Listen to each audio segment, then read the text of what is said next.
Hi all, my name is Kenton Hicks. I'm a fourth year graduate student in the chemistry and chemical engineering departments, and I work in the Farha and Notestein labs. A little bit about me, I grew up on the south side of Chicago, and I like playing chess and soccer and listening to jazz music.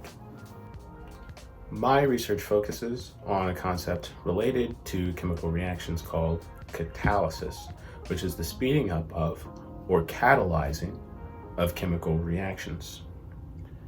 Many chemical reactions occur all around us every day. Some of these reactions are very slow, like the rusting of a metal, and some of these reactions are very fast, like the burning of a fuel. Some reactions are vital towards life, such as the breaking down of food that we eat into fuel and nutrients for ourselves. But the challenge for us as living organisms is that many vital reactions happen to be slow, or at least too slow to keep us alive.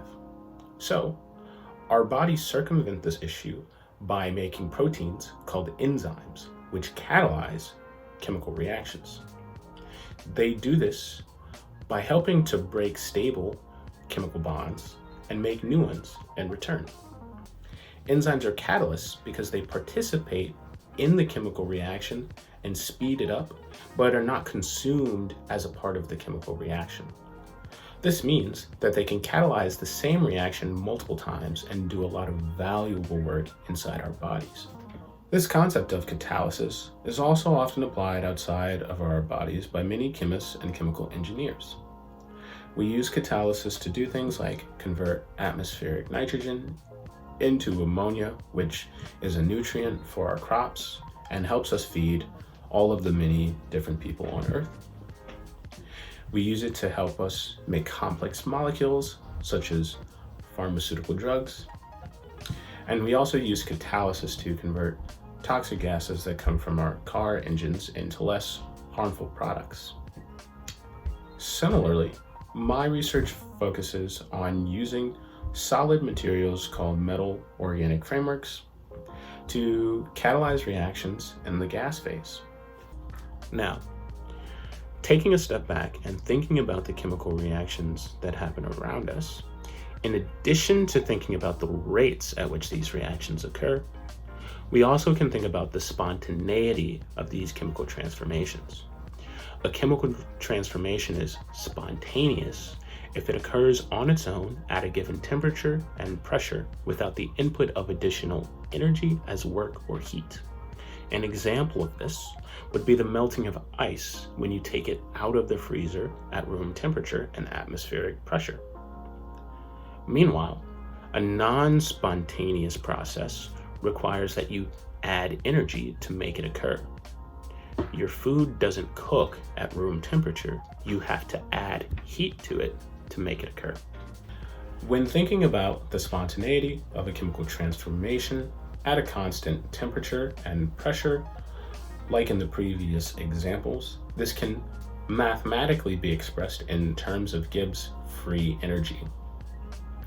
The change in Gibbs free energy is defined as the change in a term called enthalpy, or delta H, minus the change in a term called entropy, delta S, which is also multiplied by the temperature that the reaction is taking place at. Both enthalpy and entropy are energetic descriptors of a chemical system. And when delta G for a chemical transformation is negative, it can be said that that process is spontaneous. Enthalpy can be thought of as the total heat content of a system. In other words, chemical bonds have energy stored in them, and breaking these bonds can release energy as heat. Some chemical bonds have more energy than others, and going from a more energetic bond to a less energetic bond releases heat to the surrounding environment. It can also be said that this is a negative change in enthalpy. Think of heat released when burning firewood. Wood has energy stored in its chemical bonds, and burning it releases heat to the surrounding environment and warms it. On the other hand, going from less energetic to more energetic bonds consumes heat from the environment and has a positive change in enthalpy. Think about baking a cake. In order to get the proteins, sugars, and carbohydrates from our ingredients to react with one another, we have to apply heat. Entropy, on the other hand, doesn't describe the total heat content or energy of the system, but rather it describes the total number of ways to distribute that energy throughout the system. Each way for distributing this energy is called the microstate.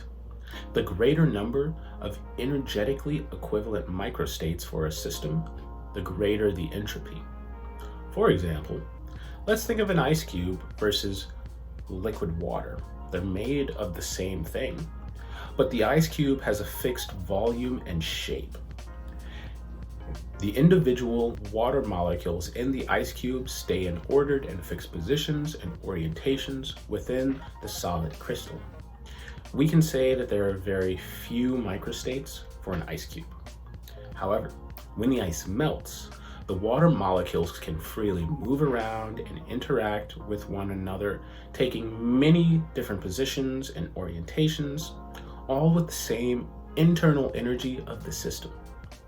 The melting of ice is therefore said to have a positive change in entropy because it increases the number of ways in which the energy in the system can be distributed.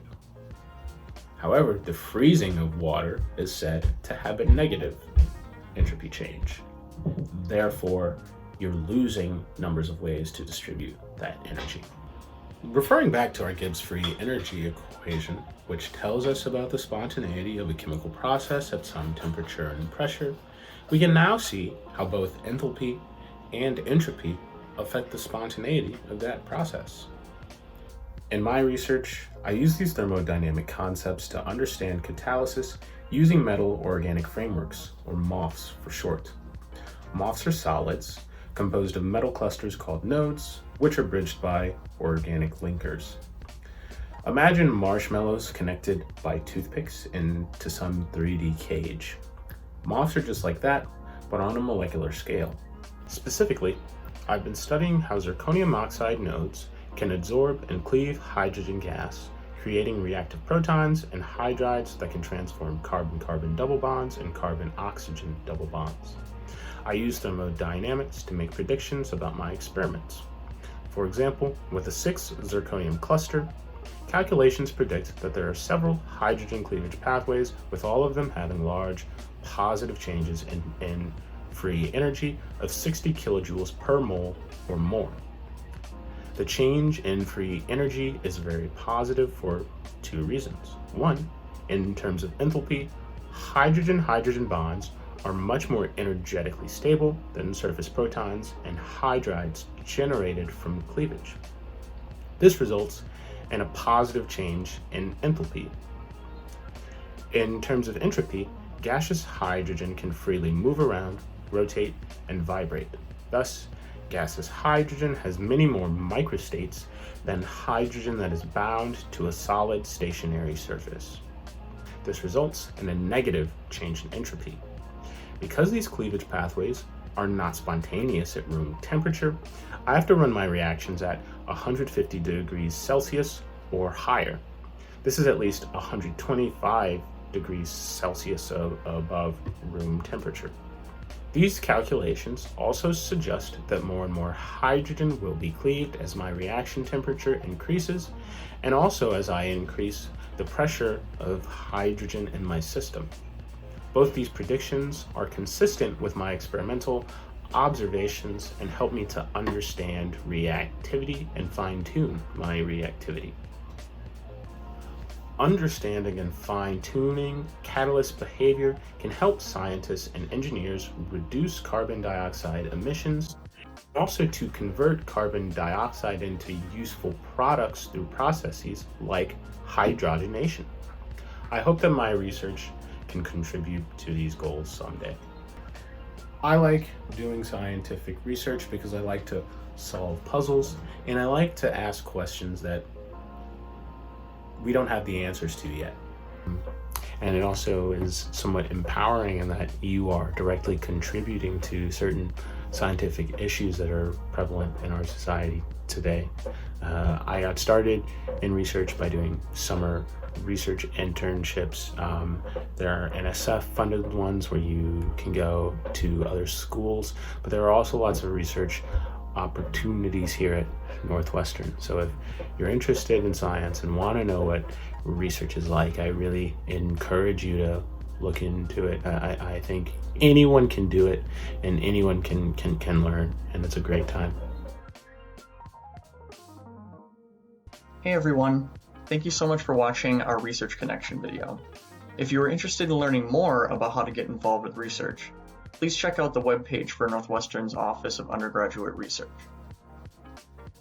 This website has a ton of super useful information for you to check out, no matter what stage of your undergraduate career you're in. If we scroll down here, we can see that there are videos that talk about why students get involved with research, or how do students get started, and what is research. You can see that there are also links that will give you advice on how to find an advisor, how to find funding on campus. So there are tons of things to check out here. Now, if you're looking for some inspiration, you could check out past and present undergraduate research being conducted at Northwestern via some of these links. In specific, Northwestern has a journal solely dedicated to publishing undergraduate student research content. So this is the Northwestern Undergraduate Research Journal. And if you look here, we can go to see their most recent volume, volume 15. And we can see here that there is an online copy of senior theses from Northwestern. And so you can check out some of these documents to kind of get an idea of what your own research career could be like. Now, this points out to you that, again, anyone can get involved with research. Doesn't matter where you come from, what your background is, what education you've had, what major you're thinking about going into. There are research opportunities for everyone on campus who's interested. So please, check out some of these resources if you'd like. Thank you once again for watching our film, and stay healthy.